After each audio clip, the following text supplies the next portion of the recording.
Alright, what is up everyone? Welcome back to the channel. My name is Chris and today I'm back with another game review here. And tonight was the Flyers Alumni game. I was there covering this game for FlyersNittyGritty.com.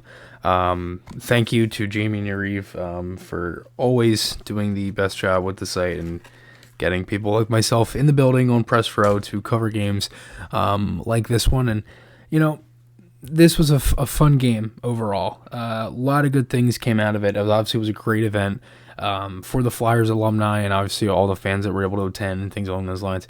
But let's start out with the lines for this one. So, Team Holmgren against Team Tocchet. The Team Holmgren coaches were obviously Paul Holmgren, Oris Kinderchuk, and Bob Kelly. Team Tocchet coaches were Mike Keenan, Rick Tocchet, and Murray Craven. The lines for Team Black were number 10, John Leclerc, with number 88, Eric Lindros, number 19, Scott Mellenby. Then you had number 19, Scott Hartnell, with number 18, Adam Hall, and then number 15, Joffrey Lupul.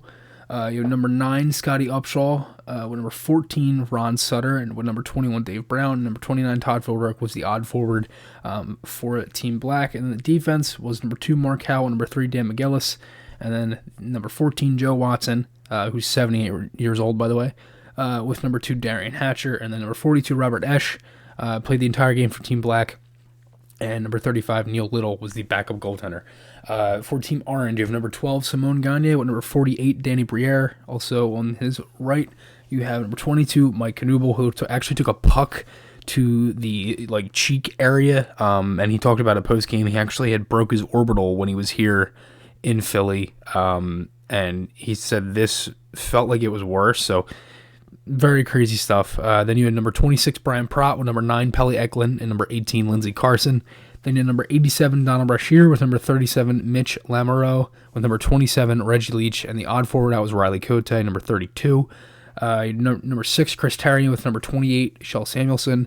Then number 8, Brad Marsh, with number 55, Nick Schultz, and Mike McKenna was in net. Then they ended up adding William Duffy, who was the Tier 1 goaltender for the Flyers Warriors, a former veteran.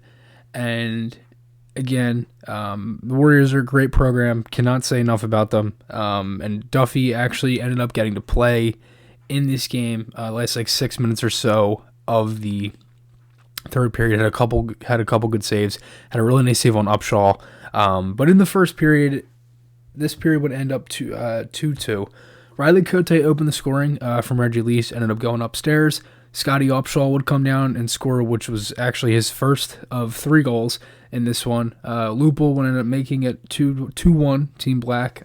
Pass over, right over to the side of the net. Really wasn't much McKenna could do there. 2-2, Simone Gagne would score from Danny Briere. Pretty fun period. Both teams had chances. Riley Cote stood out for me. Joffrey Lupul was one. Cote was honestly very good. I've played ball hockey with Cote before, and he's a really good dude. He's a good hockey player, and he definitely was flying out there. He definitely had some wheels early. And Joffrey Lupul for Team Black, him and Upshaw were pretty good together. And Upshaw actually said he played defense for the first time in his career tonight, which was pretty cool. In the first couple minutes of the second period, both teams had their chances. McKenna had a crazy save in front of Lindros, kind of dove over, made a nice pad save. Puck went up in the air, was flying all around. Gagne had a nice defensive play on Lupul in a 2-on-1. 3-2, Scotty Upshaw scored bar down, came in right off the face-off, just walked in and fired it. 4-2, Upshaw would score again, passed by Lupul. It was 2 goals, and I had to be 25, 30 seconds, something like that, so he gets a hat trick. And I think Hartnell actually took off his helmet and threw it on the ice, even though he was still on the ice, so that was pretty funny there. And another thing that Hartnell did, he had 2 penalty shots, missed on both, and then he climbed over the bench to the opposite side to hug Gritty and kind of just lay there like this.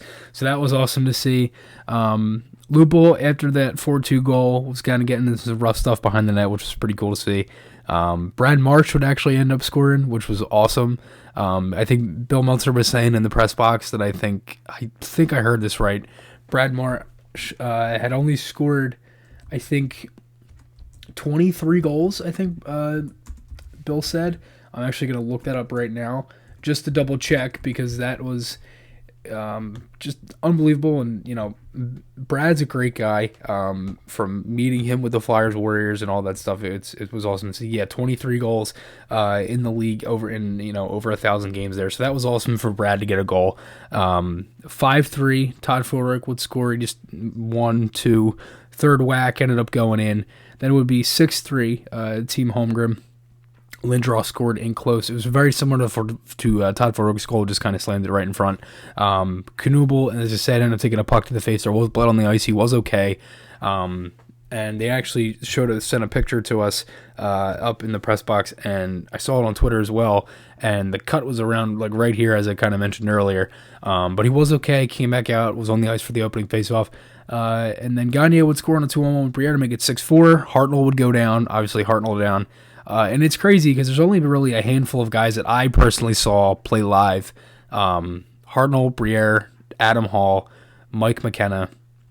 And that was pretty much it. I mean, out of all of those guys, that was it. That kind of showed you how much I've really watched this team, but in the very few years that I did. But only 4 guys that I pretty much saw from this entire roster live. But Hartnell down. That was always the best thing with Hartnell. And before actually Jake Voracek being my favorite player, it was Hartnell. Hartnell was one of the guys that I loved.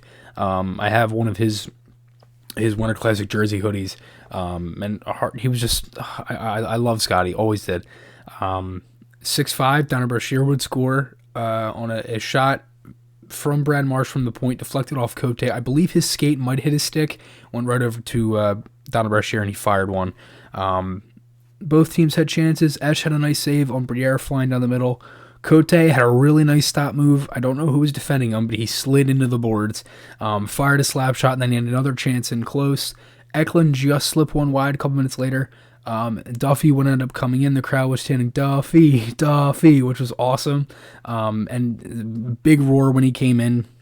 Lou Nolan did a great job announcing him coming into the game. And then obviously, when he was making saves, everybody was going crazy, which was awesome. Hartnell has another penalty shot, missed high glove. He ended up going low to the pad and then high glove. Then a penalty shot for Daniel Briere with 52.4 seconds left. It was like the exact same move he did on Henrik Lundqvist in 2010 that helped the Flyers in the shootout go to the Stanley Cup Finals, or go to the playoffs, and then go to the final. And he just lost the puck and it ended up rolling wide. Holmgren ends up winning 6-5 in regulation. Team Black, Team Holmgren. Awesome time, great event.